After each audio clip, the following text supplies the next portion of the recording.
देखिए अगर इस देखो सुनो, इस टाइप के जब क्वेश्चन आया ना, देखो भाग ही है इसमें जो है ना, जो मेन भाग है, अगर भाग आ रहा है तो काम हो गया। देखो क्वेश्चन क्या है, सुनिए, लिखा हुआ विभाजन एल्गोरिथम। विभाजन एल्गोरिथम कुछ नहीं यार, वही भाग है ना, वही क्या है, भाग।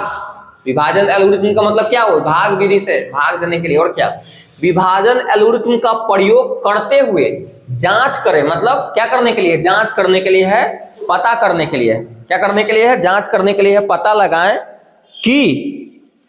कि बताओ क्या भाई, जांच करें कि बहुपद इतना जो है, ये बहुपद ये इसका एक गुणनखंड है या नहीं। गुणनखंड करे मत बैठना तुम, यहां पर मेन भाग का बोल भी दिया कि विभाज करके बताओ, भाग करके बताओ कि गुणनखंड है या नहीं, गुणनखंड है या नहीं। सुनो ध्यान से, गुणनखंड का मतलब क्या होता है, सुनो जो हम बात बता रहे, सुनो पहले। गुणनखंड का मतलब होता है कि उसका खंड, एक पार्ट्स, जैसे मान लिया जाए कि अगर हम बोले कि 12, तो 12 गुणनखंड करो तो क्या होगा बताओ, 2 से लगाओगे तो 6, 2 से 3, 3 से 1। अगर हम कहें कि दे देंगे, अगर कहें कि बताओ 3 12 गुणनखंड है या नहीं, एकदम है, 3 ही 12 गुणनखंड। हम कहें कि बताओ 2 12 गुणनखंड है या नहीं, एकदम है। हम बोले कि 4 12 गुणनखंड है या नहीं, है कि नहीं। यहां से एक और निष्कर्ष कर रहा है कि जो गुणनखंड होगा, सुनो इधर, जो गुणनखंड होगा, इस एक और तरीका है जांच करने का कि है या नहीं। भाग देला पर अगर 0 आ रहा है तो समझ लो गुणनखंड है। जैसे देख लो, भाग दो, मतलब शेषफल 0 आना चाहिए था। 12 में 3 से भाग दो, शेषफल 0 आएगा कि नहीं, पूरा पूरा कट जाएगा ना, यानी कि शेषफल 0 आया, यानी गुणनखंड है।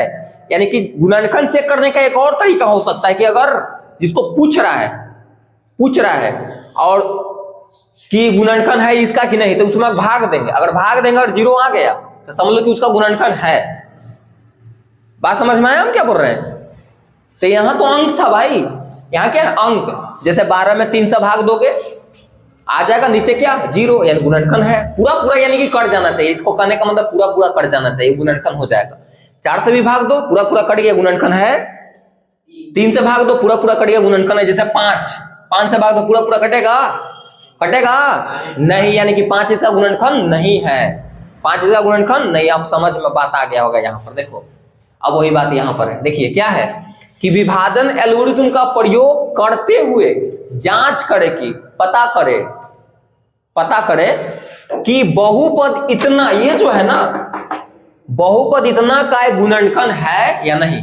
बस भाग दे लेंगे, अगर पूरा पूरा कट गया यानी कि नीचे 0 आ गया तो बोले गुणनखंड है। अगर पूरा पूरा नहीं कटा यानी कि 0 नीचे नहीं आया शेषफल, तो गुणनखंड बोलेंगे नहीं। आया समझ में, आया कि नहीं समझ में आया ना भाई। देखो 5 से इसमें भाग दो, पूरा पूरा कट ही दे 12, तो कहें कि 12 के 5 गुणनखंड नहीं है।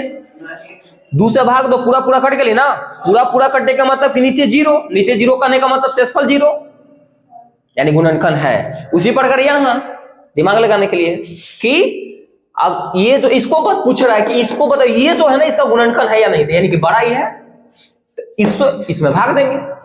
भाग और देला पर शेषफल 0 आ गया तो बोले गुणनखंड है, यानी कि पूरा पूरा कट गया तो गुणनखंड है, पूरा पूरा नहीं कटा तो गुणनखंड नहीं। भाग ले लेते हैं, देखो भाग देते हैं यहाँ पर, तो इससे भाग देंगे ना इसमें, तो x के पावर 3 सजा रहेगा तो सजा नहीं, सजल है ऑलरेडी, है ना।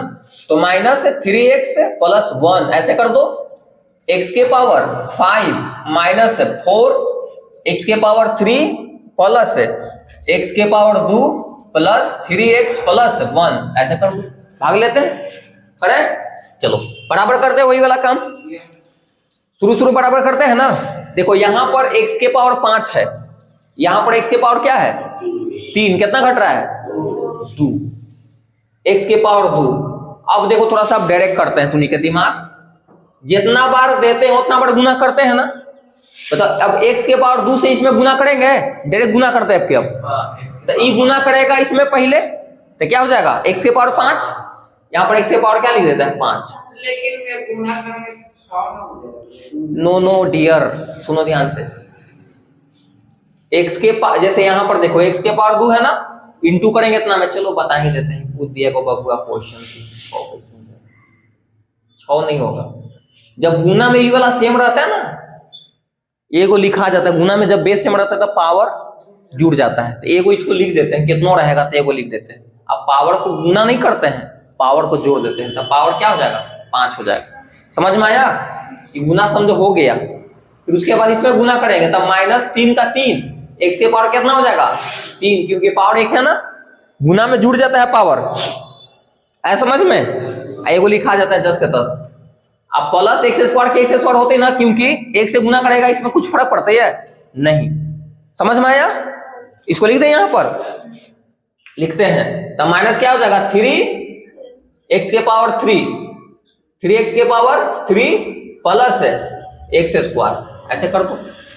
उल्टा कर लेते हैं, फिर चिन्ह साइन उल्टा करेंगे, जिसका आएगा प्लस तो माइनस, माइनस तो प्लस, इसका कुछ नहीं तो क्या है, यहाँ पर कुछ नहीं तो प्लस है तो क्या देंगे माइनस देंगे, यहाँ पर भी प्लस उल्टा कर देंगे या माइनस। जुटेगा तो अपना साथ, यानी कि x के पावर 5 है, x के पावर 5 के साथ जुट घट सकता है, दूसरा के साथ नहीं। वो हो सकता है अलग, जैसे x के पावर 5 कहीं 10 को है, कहीं पर 2 को हो सकता है, लेकिन है तो एक ही जैसा ना। अब देखो x के पावर 5 x के पावर 5 खत्म हो जाएगा नहीं।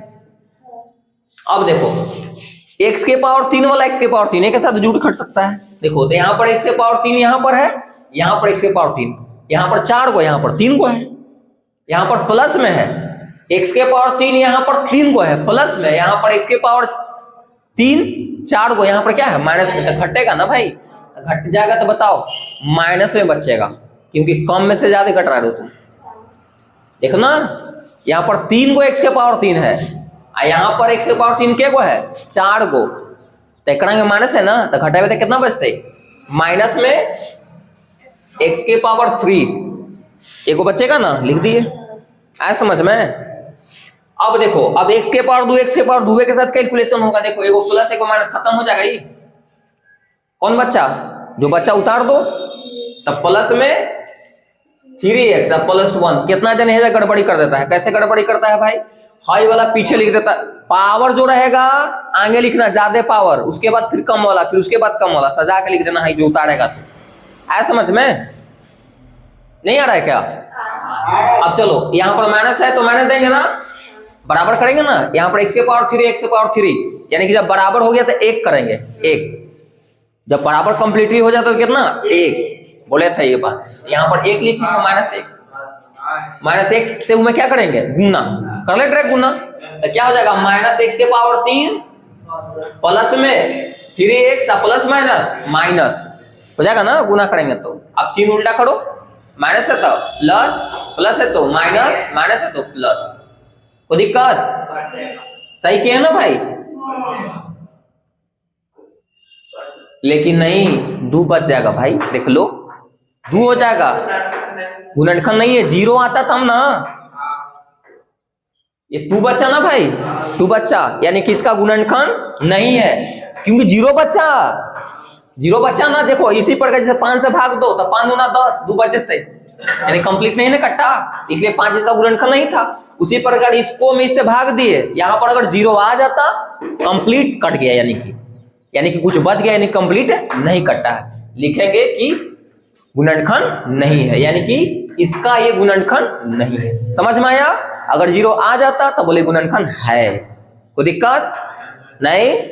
चलो तो यहां पर लिखेंगे गुणनखंड नहीं है, मतलब नहीं कर देना, डायरेक्ट नहीं है, आंसर हो गया सीधे। तो उतारिए, मिलते हैं आपसे नेक्स्ट वीडियो में, लाइन बाय लाइन देखो वीडियो सब।